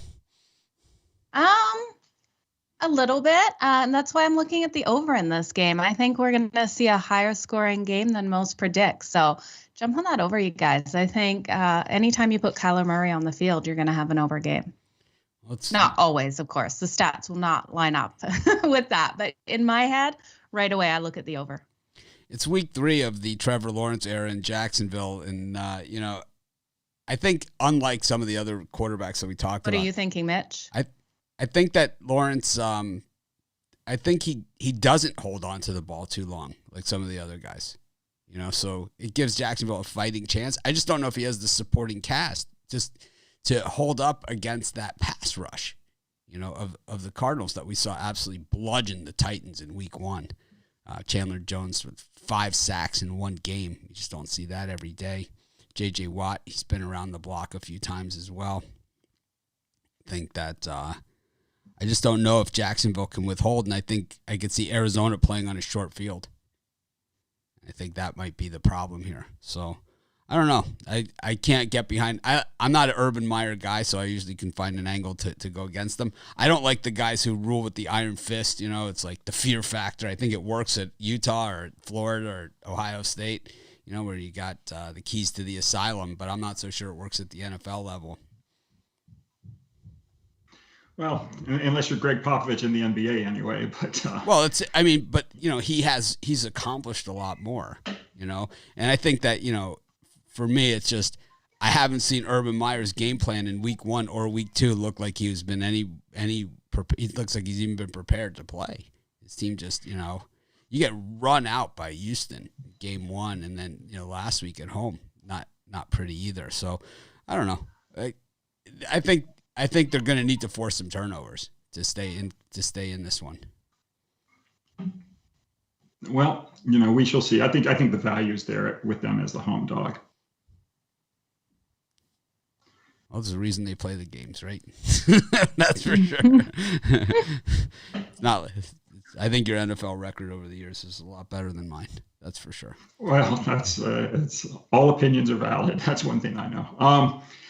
So let's look at another game. The Minnesota Vikings are playing their home opener, and historically, teams that open the season with their home opener later, as the Vikings are today, they actually don't do very well. When you look at teams in their home opener at game 3 forward, they're 54-82 ATS, and I've already touched upon how teams do that are 0-2 ATS. So if you filter out those 0-2 ATS teams from that 54-82 stat, then you get 37-65 ATS, which fits the Vikings here. And the worst subset of this 37-65 angle is when you look at home teams that are actually coming in off a straight up loss in their previous game. Now that's 8-34 ATS going back to 1985. So I don't like the Minnesota side of this at all. And then you take a look at the Seattle side. Seattle's coming off that upset loss at home last week as a 6.5-point favorite. And road teams cover 60.9% going all the way back to 1980 if they're off an upset loss as a 6.5-point or greater favorite, provided they're not off back-to-back losses. So I like Seattle here. Dalvin Cook is banged up. He's going to try to play. I'm not sure how effective he's going to be, but I'm going to take Seattle minus the points. Joe? Yeah, I'm just getting behind Minnesota on this one. I think the Vikings are going to come out, especially being this home opener tonight. But I think this will come down to last possession. And so for Minnesota to get this win, they have to not make mistakes. Kirk Cousins cannot turn that ball over to Seattle and give Seattle the time of possession. And if they do, Seattle comes out and wins this one. It's all going to be up to Kirk Cousins and the offensive side to not make these mistakes and their defense to stop that run game. There are several, there's several teams there that, that fall into this category that opened with 2 road games. Denver, Dallas, San Francisco. Those are the 4. Yeah, there's 4 teams this week. So Dallas 1-1, Vikings 0-2, and the other 2-0 on the road to start the season, which is super impressive and gives them a big edge. Denver really, I don't know who they paid to get this schedule that they got. You open at Giants, Jacksonville, and the Jets in your first 3 games. What about the which team is it that opened up with 5? Is it the Colts that opened up with 5 straight teams that had a winning record last year, which is crazy? Yeah, I think it's the Colts. I believe so. Yeah, they have the Titans today. They got no favors from the schedule makers, but a lot of times schedule's back end loaded, and you never know. The Colts have a brutal schedule. I think most of the way through, but the first 5 games were just deadly. No soft spots at all. Dolphins have had those kind of schedules in recent years as well. I think this is a tough game. I think I'm with you. I see all those angles. I could be talked either way, and this is one of those games that Joe and I have struggled back and forth on all week because we've seen the good and the bad from both these teams. That game against Cincinnati that the Vikings lost, they were in that thing all the way, and they had a chance at the end. They got it to overtime and lost. And then last week against Arizona, they showed up, but they just didn't have enough. Now they get back home where last year they didn't play with any fans in the stands, so it's a little bit different year than other years because this is now teams that haven't played in front of fans for several years. And Minnesota, a tough building. They blow that horn, and it's like you can't even hear yourself think.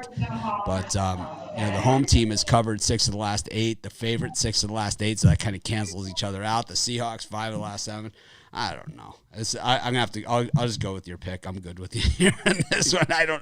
Joe and I have gone over this game probably 4 times this week, and I don't think we've landed on the same side of our pick on it once. So no, we most definitely haven't. I'm gonna have to. I could see your angle there. The Seahawks, though, not a great road cover team. Traditionally under Clappy, we call Pete Carroll Clappy because the key thing for me is they're coming off a big upset loss. That's the key. Yeah. Oh, for sure. That's gonna be. They're gonna take it out on the Vikings most definitely today off that loss. Well, we will see. So those are my 2 plays for you guys. All right, what do you have for sale? I see you have a 3-game NFL package, 10-4 in your last 14 NFL picks. I don't think there's anyone out there that can question your historic NFL record. It's like, I've won. I've knock on wood. The worm can always turn. I've won the last 9 years in the NFL, which also means I lost 10 years ago. So you never know what's going to happen this year. But fingers crossed. Today we've got 6 NFL plays. I've got 1 play in baseball to round everything out. I've got among the 6 my NFC conference game of the month. I cashed my NFL game of the month last week on the Ravens against the Kansas City Chiefs. So this play is just as strong as that play, and we look for good things today. And if you want to join for a week or for a month, best deal of all is to join me up with one of the other Pick Dogs champion handicappers under the 2-for-1 handicapper special. Well, thanks for joining us, Al. We certainly appreciate you taking the time to be with us this morning, and hopefully we'll see you again next week. I'll be back. Thanks, guys. Thank you. That was Big Al McMorty, pretty much a legend in this industry, really one of the stand-up guys. You see people come and go over the years in this industry, but you also see people that are kind of the pillars that have been around for a while. A lot of people think I'm a dinosaur in this industry. Al's been around a lot longer than me, so definitely love having him on the site and of course on the show as well. You should check out his picks over at Pick Dogs. It was an interesting angle there on that Seahawks-Vikings game, which I have really struggled with. It's definitely one of those ones where, in the Circa, it was a throwout game, right? For us in the Westgate, throwout. Oh, for sure. It's a tough spot for us. But next we have Joe Vaughn is up next.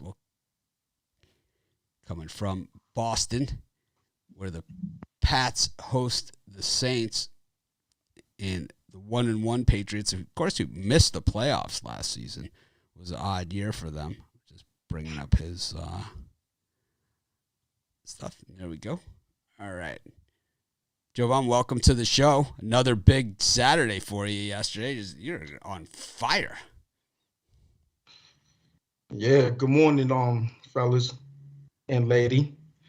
Yeah, so, just another day at the office. It was looking kind of rough early, because I had BC and Texas Tech, they just wet the bed. But then BC came back, and then the 3:30 games swept those out. UTSA big fourth quarter to come back on that one, and nighttime game I gave one back, but it is what it is. But trying to keep it going today. Well, one thing we know is that no one wins them all except for these guys on Twitter that we can't figure out who the hell they are because they won't let us know, and they just change their account whenever they lose. But to go through runs like this in this time of year is pretty amazing stuff, because these are the ones that are heavily bet. Every game out there is heavily bet, so the lines are generally very, very tight, and we're seeing a lot of tight action. Games that are, just we saw a few games yesterday that, where the point spread was decided very late in the game, whether or not they were going to cover. They certainly weren't all no doubters. But what do you have for us today? Yeah, so I have two plays that I particularly like that landed outside the premium area. First one, 1:00 slate. We're going to KC. I'm on the underdog Chargers. Now last year they cashed for me both games. One was an outright win, but Patrick Mahomes wasn't playing in that one. But last couple of years they played the Chiefs. They played the Chiefs real tough. In their last 5, they're 3-1-1 against the spread against the Chiefs. In their last 6 games overall, they're 5-1 against the spread. And, the Chiefs the Chargers, I'm saying, is one of those teams where when they're catching points like this against a Chiefs team that is 1-5 in their last 6 as a home fave and 2-10 in the last 12 as a favorite, you got to take the points. And when I look at the NFL, one of the tenets that I hold is that once you get to 7 and over, 7 or more points, you really got to look at these underdogs. So with that said, I'm on the Chargers in this one. Joe, what do you think of the Chargers? Oh, those Chargers, I don't know about them. Give me my Bolts all day long in this one. They traditionally play KC really tight. Look for a really competitive game today, you guys. I see a high-scoring battle to the end, and Chargers covering, if not winning this one. I will take the Chargers as well in this one. The old San Diego flag. The old school. What else do you have for us? Yeah, so my second one, 4:00 slate, prime time. Well, 4:25 prime time slot is I'm going to LA for the Rams and Tampa Bay. I'm on the over in this one. Now, with both of these games, both of the games that these teams have played, it's going over. It's been, the defenses have shown little resistance. That first game that Tampa Bay played against Dallas, I was actually on Tampa Bay in that one for some strange reason. And, they just showed no resistance toward the Dallas team that I thought was kind of weak coming into the season. Tampa Bay, they've gone over in their last 4 games as a favorite. In LA, they 8-1 to the over in their last 9 as a dog and 4-0 to the over in their last 4. And, I think that one of these teams are going to get ahead either late in the first half, going into halftime. Today we're talking all things Pokemon card business related points. And in that scenario, once you're chasing points in the second half of these NFL games, these games go over. So, if it's a 7-point game, it's a 13-point game, a 10-point game, the team that's chasing points, they're going to get in the end zone, or they're going to get, at least hit a field goal or something. And I think with this game, it one of the teams might be ahead, but then the lead will shrink, and then the other team will, have to score a touchdown. These fourth quarters in these games, it's been wild. Last 2 or 3 years, it doesn't matter what game it is. If you have a scenario when one team is up, then it just happens like that. The over's been cashing. So even in this big 55 and a half total, I think it'll go over. Joe? I like it. I think this is going to be a great game. I'm leaning on the Rams to come out and get the win in this one with Matt Stafford. One thing I can't believe, tell me if I'm wrong. I read this morning that this is Tom Brady's first time playing in LA. Is that correct? In the stadium? Did he not play there last year? In that stadium, it's a new stadium. So last year was the first time for the stadium, but in Los Angeles, there hasn't really been teams through the bulk of his career. So yeah, I guess it kind of makes sense. I didn't know that stat, but it definitely right. It's certainly a possibility because throughout his career, yeah, I read it this morning and I was shocked he didn't play there last year. Yeah, it's odd, right, that he wouldn't have played there. But So there's a first for Brady. Who would think after 22 years, I know with new stadium, but having a first. Yeah, because it makes sense because the Rams were St. Louis and the Raiders weren't in LA, they were Oakland. So yeah. And the Chargers as well. The Chargers were San Diego, so yeah. Yeah. Same thing. Yeah. So LA hasn't had a team throughout his career, because you're right, when his first Super Bowl was against St. Louis, right? So it was the St. Louis Rams back then. Yeah, it's crazy to think. It's going to be a great I guess, just because he was on the Patriots and then he was on, now he's on the Bucs. Wow. But so he's winless in Los Angeles in his career, is what we could say. And of course, throw that stat everywhere. Yeah, we will tweet that one out and act smart. Yeah. But I think that this is going to be a hell of a game. We could see it going I could see it going either way, but an over makes perfect sense to me too. I could see I could see a shootout, coming down to the last possession, with either team winning, and I could also see a scenario where it's a lower scoring game, like the Super Bowl when Tom Brady, and the Patriots took on the Rams, and Gronk caught that ball down by the goal line. That was the difference maker in that one, in a hard-fought defensive game. But, of course, that was a Jared Goff Rams team, not a Matthew Stafford Rams team. So I think you're right. I think we're going to see some aggressive play calling on both sides. I don't think either of these coaches believe that they're not going to play the conservative not to lose approach, which I hate. I hate that. Oh, let's play not to lose. I always play to win in everything I do, and so I love that strategy. But so I see you have a Show Me the Money Sunday 5-pack over at Pick Dogs today. What do you got in there? 5 NFL games? Yeah, all NFL. Whenever there's football involved, I tend to, push the MLB aside.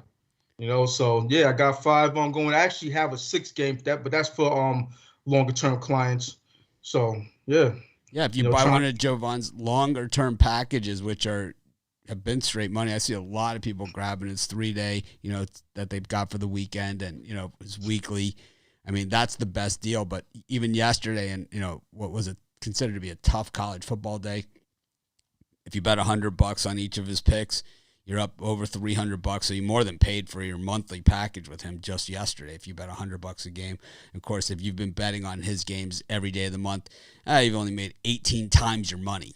So it's a pretty solid return on investment with Jovan this month. But we appreciate you being here. And, of course, we appreciate you being part of Pick Dogs. We'll see you here next week on our show. And, of course, during the week, we'll see you on the drive-thru with Tony and Chris. We'll get Tony to pronounce your name correctly, too. We'll give him a hard time about it. Say, Tony, you've been saying my name wrong the whole time. Get it together.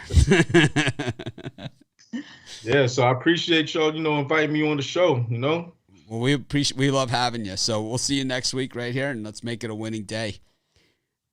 Absolutely. Best of luck. That was Jovan Burtz. He has been the absolute hottest handicapper anywhere on the internet. He's only on Pick Dog, so he's you're not going to see him around on any of the other sites. But real people, real faces, real picks, and real winners at Pick Dogs, and that's pretty much what we're all about. And that's what we stand for. I know that we don't win them all, that's for sure. Absolutely. But yeah, for sure. But we win a lot, so that's what really matters. Yeah, most definitely do. Mitch, I want to remind everyone to enter our office pool. You've got till kickoff, so hour and a half here left to get your picks in for that office pool for free cash. Do we have a link we could drop in the chat section, Mitch? Yeah, I'll grab it and put it in there. Let me see. I can do it during the. I'll do it now. Really, even though I've been online for all of these years, really not that good at this stuff. But well, I can go over and find it. I got it. Yeah. I got it. You got it. I got it. I hope I got it. Let me see. Yeah, guys, make sure you enter. It's free to enter and cash prize for the winner. You definitely want to get all your picks in there. And it's just straight up, no against the spread. Straight up winners for Sunday and Monday night. Yeah, Sunday day and Monday night. Sunday day, Monday night. Here it is.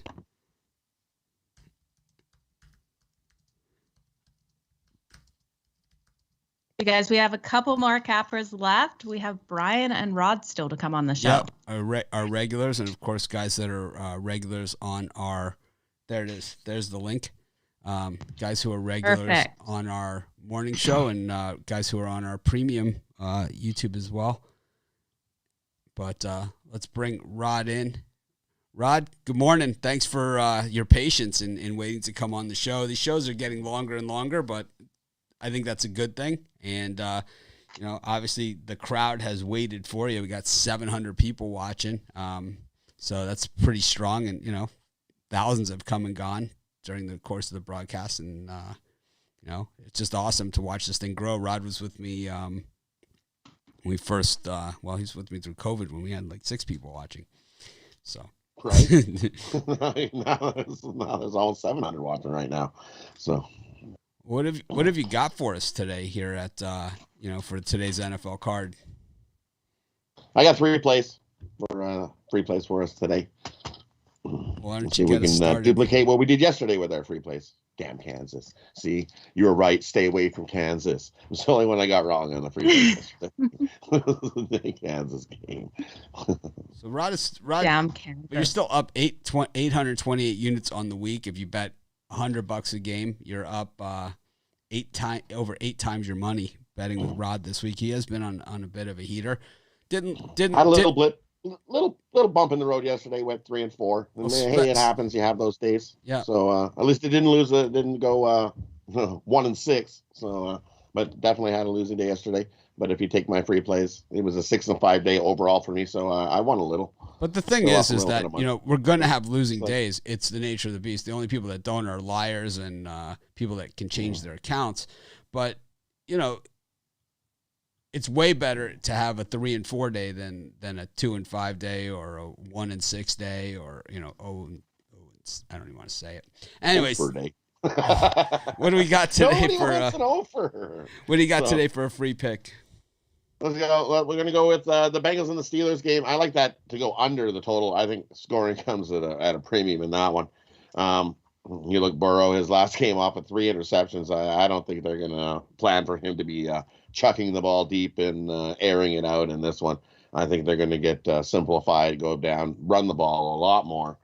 So it takes that pressure off him getting smoked with that line. I think they're going to try to run the ball. And then the Steelers, we know the Steelers have some injuries as well. So I think they slow this game down as well. I love the under. The under is 8-2 their last 10 meetings between these two. So give me the under. I think we got a lower scoring game in this one. These are divisional games, and these teams know each other extremely well. Joe? Yeah, looking at the line movement on this, Rod, I'm with you. This is one of the totals I hadn't looked at. It opened at 47 down to 43 and a half on some books. So I'm loving this under with you. Definitely we'll see more of a run game out of these two teams. Heavy defensively. Heavy defense, yeah. It's weird when you see it drop, a total drop like that, and weather really not involved in it at all. So definitely someone knows something. Maybe it's Rod. Yep. I think so. Love the under there. What do we have next?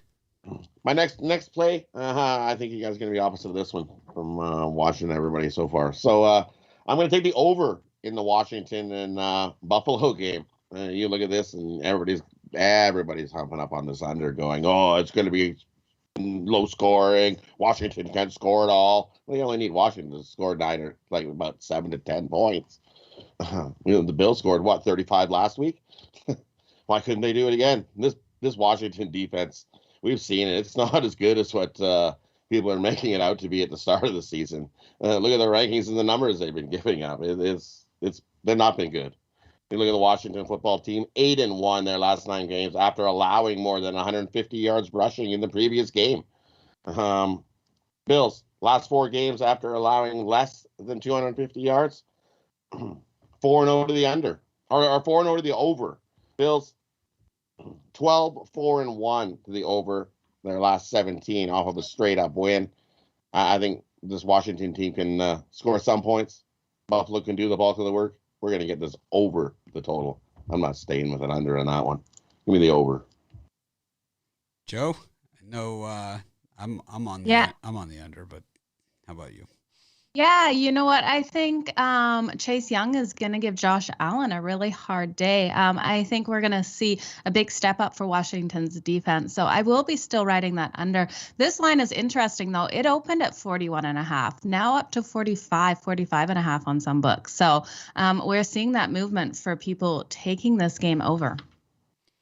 I think, when you have a good defense, like a really, really good defense and a defensive coach and really good defensive players, and you get kind of undressed on Thursday night by the New York Giants and Daniel Jones at home, I think you kind of take it personally. And I'm going to guess that Washington's going to take it personally. And I know the Bills can pop out long runs. We saw it last week against a pretty decent Dolphins defense, but I don't know. I think this one's going to stay under. I think, I think Washington's offense is too inept to put a lot of points on the board, and I think that their defense is too proud to get roasted again. And we saw the it's not like that 35 that we saw Buffalo put up last week. It's not like they did it 2 weeks in a row. They put up 10 against the Steelers and could not get out of the box, after that. So I'm going to stay with my under here. Probably not rushing to the window. I got a bunch of other games I like better. But Washington football team, the Eskimos. Who the hell knows what they're doing over there. Go Bills. What else do we have? So another one for me. We're going to go the Patriots and the Saints. And we're going to take the under in that one as well. I think we got a low scoring. Both defenses solid on the Saints and the Patriots. You look, Saints 5-0 to the under their last 5 games. They're also 4-0 to the under after allowing 350 yards in the previous game. And we know they got their butt whooped by the Panthers last game. But the Saints, just like you said, they're a proud bunch. And their defense is solid. I think they step up and have a really good game here. Patriots defense, we know is good as well. Patriots 6-0 to the under following a straight-up win. The Patriots are also 9-1 to the under in their last 10 games. Love the under in this game. Low scoring, defensive battle. Give me the under. Joe, Jameis Winston, 32nd in the league in passing. There's 32 teams, right? Well, it's the Saints are 32nd. Yeah. 115.5 yards per game. We talked earlier about this game, on the side. Bill Belichick, obviously going to go after Kamara in this one. Take him away and see if Jameis Winston in that 115 yards is good enough to put some points on the board. What do you think? Yeah, I'm definitely liking Rod's angle of the under on this one. When we look at this, again, this line has dropped significantly down to 43 on a couple of books. So that under should be a solid play. It will just all depend on if Belichick is schemed perfectly and Jameis Winston can't find those other targets today. Yeah, I like the under in this one as well. I think that what we've seen from Mac Jones is check down city. So it's like, it is a methodical drive down the field when they even get points. And it's like a lot of these drives sputter out and become field goal drives. And then, on the other side, I think, we saw a Saints team, struggle against the Panthers, who might be a little bit better defensively than what we thought, but 115 yards per game, that's not going to get it done. And, the Saints offense, even though it's 115.5 yards per game passing, only 109.5 yards rushing. I mean, we're talking 225 yards per game for the Saints team. Not the way you want to open the post-Drew Brees era. No. What else you got for Not us? at all. Those are the 3 I've got for you guys today. Well, was that 3 or 2? Bengals? 3. Oh, Bengals, Bills, Bengals this and one. Steelers Okay. under, Saints and Patriots under, and Bills and Washington over. A little 2-team parlay. Take the Bengals and Steelers under. Take the Saints and Patriots under. So what do you have for sale today, Pick Dogs? I see you have the 50-star NFL big ticket. 50 stars. That's like a U.S. flag worth of. You bet. It's like this is my 50 stars. I love these 5 plays. Big bounce back. Like I said, we hit a bump in the road yesterday, going 3-4. I'm still on a nice, incredible run, hitting over 60% winners. And I'm super excited for these 5 best bets in Sunday's NFL action. I got my 10-star AFC Game of the Week, 10-star NFC Game of the Month, and 3 more 10-star best bets. And they're nice, easy gridiron winners. Jump aboard. Can't miss out. NFL Sunday Big Ticket. Well, thanks, Rod, for joining us. We'll see you in just a few minutes for our premium show with Brian, Joe, and myself. And, of course, we see you every single day here on Pick Dogs. And that's definitely something you don't want to miss out on. So jump aboard, follow the link below, join the VIP YouTube premium show. Yep, Can't miss out on that. We're going to, after the show, it's going to be a quick premium and then right into the VIP. This way we'll be able to do the early games. I got a couple complaints about yesterday. Well, one complaint out of thousands of people. So it's always one. Anyways, Joe, well, definitely gone through a big crowd of people here today. This is our longest, biggest show we've ever done together. I don't know. It's still a bunch of games we didn't cover, and maybe Brian will have one of those with us. Of course, we saved Brian for last.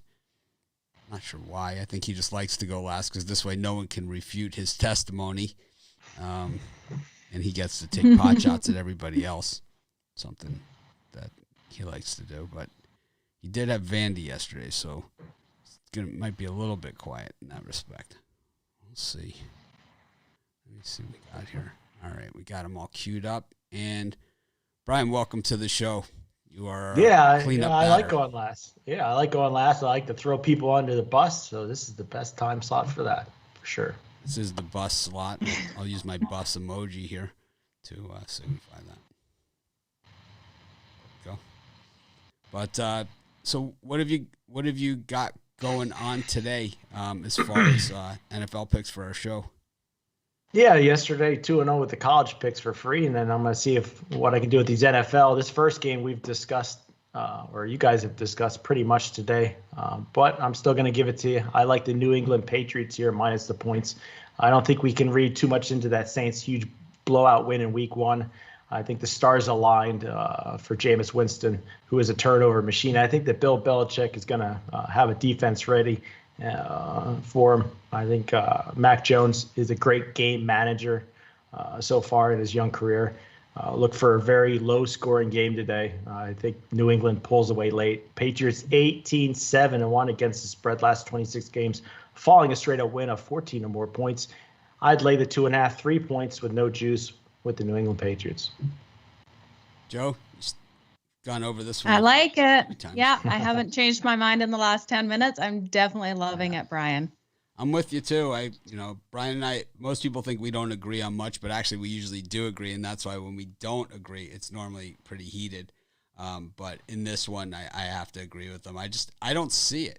I'm not. You don't see many game managers that are rookies right off the bat like Mac Jones, but so far he's controlled turnovers, which will lead to victories. Well, Bill Belichick generally puts his quarterbacks in a position where to show their very best, and I think he's done that. He's doing that so far with Mac Jones. Even the game they lost to Miami, they were in position to win. They were on the 10-yard line when they fumbled. But what else do we have? In my game number 2, and it was one that was supposed to be a premium pick for me today, but I was half asleep when I sent Joe my plays today. So, and I'm sure we'll argue about this one. My best free pick is the Jacksonville Jaguars here, plus the points. I think we see the tale of two teams have performed opposite of one another. You got the Arizona Cardinals, who could not have looked better than what they have shown through the first 2 weeks. And they have the Rams on deck next. So for me, it's a prime look-ahead game for the Arizona Cardinals. Jaguars will get better, I think, as the season progresses. I think max, this is a 7-point road win for Arizona, who are just 4-10 against the spread last 14 as a favorite. I'm going to take the Jacksonville Jaguars plus the points here, plus the public making love to Arizona here in a big-time way. So I like the Jaguars. But even though we're seeing an inverse reaction here, like what you said, 9% more of the money than the bets on the Jaguars here, 17-26. The line is still going up. Is it past 7.5? Because that's what 8. It's been after. It's at 8, and there's a 9 out there. I still like the Jags today. It should have been a premium, but I made a mistake, and so I'm giving that for free. Joe, you buying into Urban Meyer here? She looks frozen. Nope, unfrozen. Yeah, so I'm totally frozen. It's been breaking up so bad on me, you guys. We I got didn't you. hear a word Brian said. Well, you didn't miss much. He took the Jags. Yeah, I knew. Shamelessly. He shamelessly took the Jags. Against the Cardinals. Okay. You know, this is one where I really don't want to take a side. I think with what we've seen out of the Jags offensive line, it scares me to get behind the Jags on this. I think Kyler Murray is a better quarterback, and the Cardinals should come out, but I don't know. I'm looking at the over in this game. I'm not going to touch the side. I think in this one, either go Cardinals alternate line and lay, almost 2 touchdowns here, or you take the Jags money line. I don't see this one being a close Arizona win. That's probably not going to happen. Yeah. So I think their first 2 games have been close, haven't?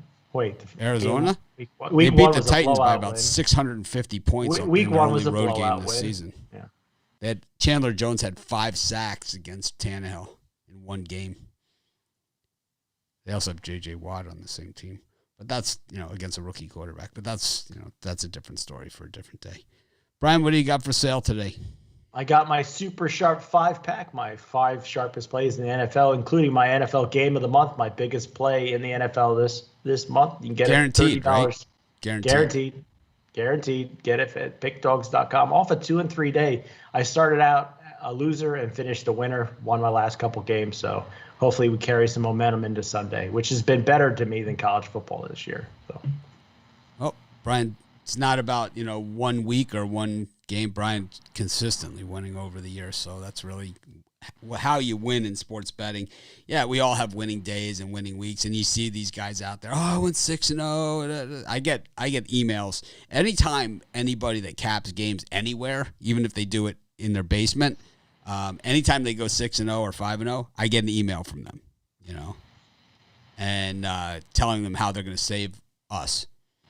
But to be able to do it over the long haul, I think that it's easier said than done.